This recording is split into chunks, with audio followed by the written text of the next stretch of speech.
J'ai accepté mon handicap depuis, grâce à Jeune Espoir.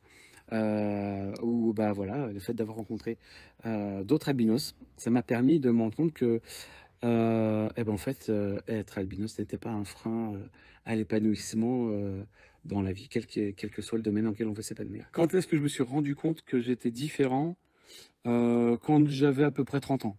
Tu le vois dans le miroir, tu connais tes difficultés visuelles, mais la réelle différence, puisqu'on est toujours à vouloir faire comme les autres. Donc, et tout ce qu'on fait pas bien, on se dit que c'est parce qu'on s'est pas assez entraîné, qu'on n'a pas assez appris. J'ai vécu dans l'idée où c'était marche ou crève. Donc, il n'y avait pas de handicap. On n'en parlait même pas d'ailleurs. Il n'y avait pas ni handicap, il n'y avait pas tout ça. C'est tiens, tu as besoin de loupe, prends ta loupe et fais ce que tu as à faire. Maintenant, je me laisse pousser les cheveux. Pas parce que je voulais pas qu'on les voie, mais que je ne voulais pas que ce soit source de persécution ou de moquerie.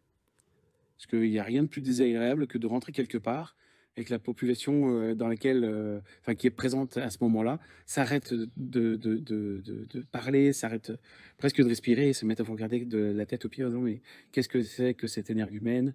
Et puis d'entendre tout de suite des railleries, des moqueries, voire même des insultes à certains moments. Les mêmes aides ni les mêmes connaissances sur l'albinisme. Donc ça a été un peu une scolarité plus ou moins normale en inclusion. Voilà, ça s'est passé plus ou moins bien selon les établissements et selon la connaissance qu'en avaient les établissements et les professeurs de l'albinisme et de la déficience visuelle notamment. Et faire comprendre aux professeurs et aux camarades quelles étaient mes difficultés. Donc d'avoir par exemple la première place devant le tableau, pouvoir aussi avoir un peu de matériel. À une époque, j'avais besoin d'une lampe qu'on a accrochée à la table pour pouvoir voilà, mieux voir. C'est un peu compliqué. Après, pour ceux qui jouaient le jeu, c'est-à-dire, bah, voilà, les professeurs sont aussi là pour comprendre la particularité. Ceux qui jouaient le jeu, ça se passait toujours très bien. Alors, études supérieures, plutôt pas mal. Ça s'est plutôt bien passé puisque on m'a accordé tout ce dont j'avais besoin, c'est-à-dire un tiers-temps supplémentaire, du matériel adapté, en plus financé en grande partie par les institutions telles que la GFIP, voilà, avec les 2e DPH. Donc ça s'est plutôt bien passé. Ça m'a permis d'avoir mes diplômes et d'avoir quand même des mentions. Des points positifs à l'albinisme, si ce n'est qu'on n'a pas besoin de se forcer pour avoir de la personnalité, j'en vois pas d'autres.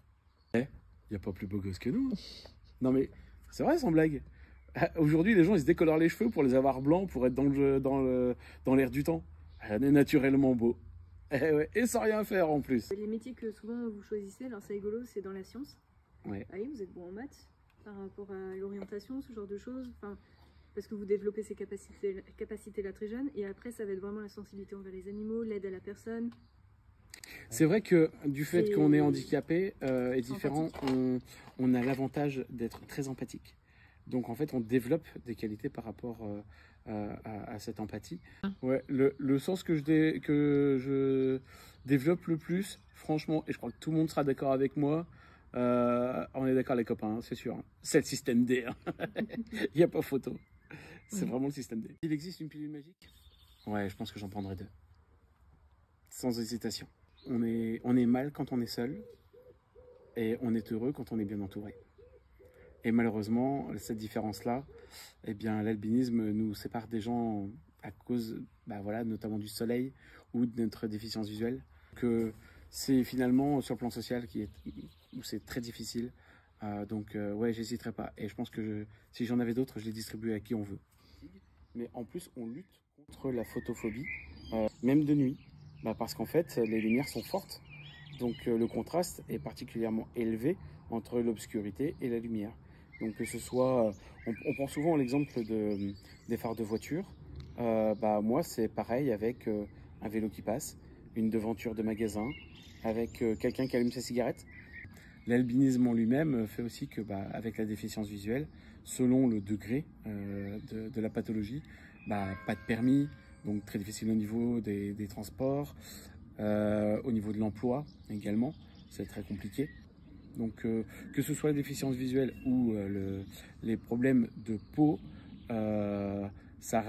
pour moi, ça reste pareil. C'est les mêmes frustrations, c'est les mêmes difficultés, enfin, au niveau de l'intensité en tout cas.